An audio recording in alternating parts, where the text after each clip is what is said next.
नमस्कार दोस्तों, आप सभी का इस YouTube चैनल पर स्वागत है। अपने बायोलॉजी की क्लास के अंदर 35वां चैप्टर चल रहा है जिसका नाम है मेंडल के आनुवंशिकता के नियम। अपने 35वां चैप्टर अभी चल रहा है मेंडल के आनुवंशिकता के नियम। तो इस चैप्टर के अंदर हम लोगों ने सबसे पहले कुछ परिभाषाओं के बारे में पढ़ा, उसके पश्चात मेंडल का जीवन परिचय पढ़ा, मेंडल ने को सफलता किस प्रकार प्राप्त हुई, मटर के पौधे को ही क्यों चुना, और उसके पश्चात हम लोगों ने मेंडल के प्रयोग पढ़े। तो मेंडल के दो प्रयोग थे। पहला प्रयोग था एकल संकर संकरण का प्रयोग और सेकंड था द्विसंकर संकरण का प्रयोग। तो देखो, जब हम लोगों ने ये प्रयोग पढ़े तो मैंने साथ में आप लोगों को बताया था कि मेंडल का पहला प्रयोग था एकल संकर संकरण का प्रयोग। उस प्रयोग के आधार पर मेंडल ने दो नियम दिए। एकल संकर संकरण का प्रयोग था, उसके आधार पर मेंडल ने दो नियम दिए। पहला नियम था प्रभाविता का नियम और दूसरा दिया था पृथक्करण का नियम। और मेंडल का दूसरा प्रयोग था जो कौन सा था, द्विसंकर संकरण का प्रयोग। और द्विसंकर संकरण के आधार पर मेंडल ने कितने नियम दिए, एक नियम दिया। कौन सा, स्वतंत्र अपव्ययन का नियम। तो हम लोगों ने प्रयोग कंप्लीट पढ़ लिए हैं। अब हम लोग पढ़ेंगे मेंडल के नियम, मेंडल के वंशानुगति के नियम। तो देखो, स्टार्ट करते हैं आज की क्लास। हम अपने अध्याय वो चल रहा है 35वां, जिसका नाम है मेंडल के आनुवंशिकता के नियम। मेंडल के आनुवंशिकता के नियम। आज का जो अपना टॉपिक है वो अपना टॉपिक है मेंडल के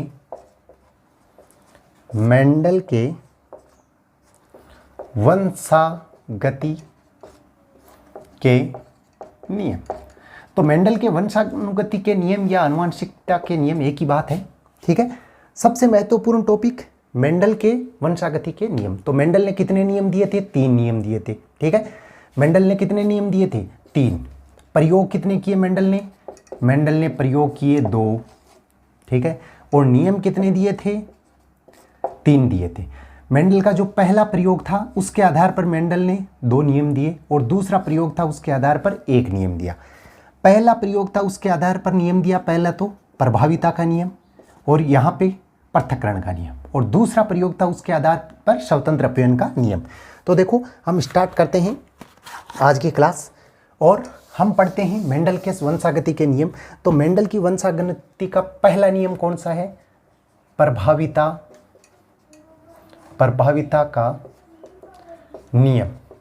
पहला नियम कौन सा है, प्रभाविता का नियम। तो देखो, सबसे पहले मेंडल ने एक प्रयोग किया था, एकल संकर संकरण का प्रयोग। ये प्रयोग किया था मेंडल ने।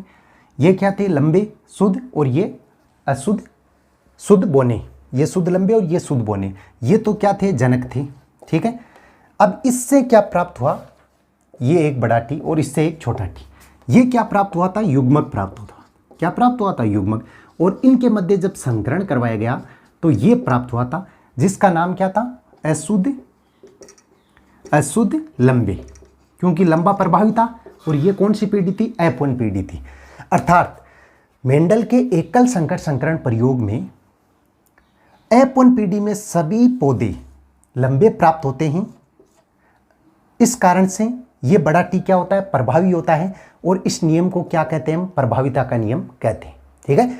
तो प्रभाविता का नियम, देखो प्रभाविता के नियम के अंदर यही लिख के आना है आपको कि लंबेपन लक्षण को प्रभावी एवं बोनेपन लक्षण को क्या बोलते हैं, अप्रभावी, ठीक है। ये प्रभावी होता है और ये क्या होता है, अप्रभावी होता है। इस कारण से इस F1 पीढ़ी में प्रभाव कौन दिखाता है, ये लंबा वाला, ठीक है। बड़ा वाला क्या दिखाता है, प्रभाव दिखाता है। इस कारण से इस नियम को क्या बोलते हैं, प्रभाविता का नियम। तो ये था पहला नियम मेंडल के प्रभाविता का नियम। इसमें वर्णन कैसे करना है कि मेंडल के एकल संकर संकरण प्रयोग में जब मेंडल ने शुद्ध लंबे और शुद्ध बोने पौधों के मध्य संकरण करवाया तो F1 पीढ़ी में सभी लक्षण प्रभावी रूप से प्रकट हुए। अर्थात बड़ा टी था वो क्या था, प्रभावी था, और बोने थे वो कौन से थे, अप्रभावी। इस कारण से इस नियम को क्या कहा गया, प्रभाविता का नियम कहा गया। तो ये तो हो गया पहला नियम, ठीक है। अब देखो दूसरा नियम, ये तो कौन सा हो गया, पहला नियम हो गया। अब दूसरा नियम था, वो था युग्मकों की शुद्धता का नियम। ठीक है, युग्मकों की शुद्धता का नियम अथवा पृथक्करण का नियम या विसंयोजन का नियम, विसंयोजन का नियम। देखो इसके 3 नाम हैं, युग्मकों की शुद्धता का नियम, दूसरा हेडिंग लिखना है युग्मकों की शुद्धता का नियम, पृथक्करण का नियम या विसंयोजन का नियम। यह नियम भी किस आधार पर दिया गया, मेंडल के पहला प्रयोग था उसी के आधार पर। देखो ये प्रयोग किया गया पहला, तो इसके अंदर ये प्राप्त हो गया बड़ा, यहाँ हो गया छोटा, तो यहाँ क्या आ गया बड़ा टी, ये तो हो गई F1PD। अब इस F1PD के मध्य वापिस क्या करवाया गया था, संकरण करवाया गया था। ये 3 खाने की हम लोगों ने सारणी बनवाई थी और इसमें देखो ये हमने क्या किया था, वापिस से संकरण किया था। पहले की क्लास है उसके अंदर आप लोग देखना ये कैसे प्राप्त हुआ है, ये भी मैंने कंप्लीट बताया है। ठीक है, तो देखो इस F2PD में, ये F2PD है और इस F2PD में ये 4 प्राप्त हुए हैं हमें। ठीक है, इसके अंदर देखो ये लंबा है, ये अशुद्ध लंबा है, ये अशुद्ध लंबा है और ये बोना है, मतलब पृथक पृथक रूप से प्रकट हुई है, लंबे भी प्राप्त हुए और बोने भी प्राप्त हुए। ठीक है, इस कारण से इसको क्या कहा गया, युग्मकों की शुद्धता का नियम या पृथक्करण का नियम या विसंयोजन का नियम।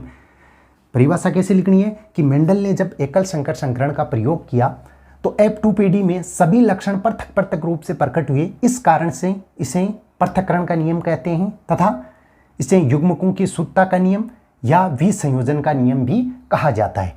तो ये थे एकल संकर संकरण प्रयोग के आधार पर 2 नियम। ठीक है, अब एक तीसरा नियम है जो स्वतंत्र अपव्ययन का नियम है। तीसरा नियम कौन सा है, स्वतंत्र अपव्ययन का नियम है। स्वतंत्र अपव्ययन का नियम किसके आधार पर दिया गया, द्विसंकर संकरण के आधार पर। किसके आधार पर दिया गया, द्विसंकर संकरण के आधार पर दिया गया। तो नेक्स्ट क्लास के अंदर हम पढ़ेंगे कि स्वतंत्र अपव्ययन का नियम क्या होता है।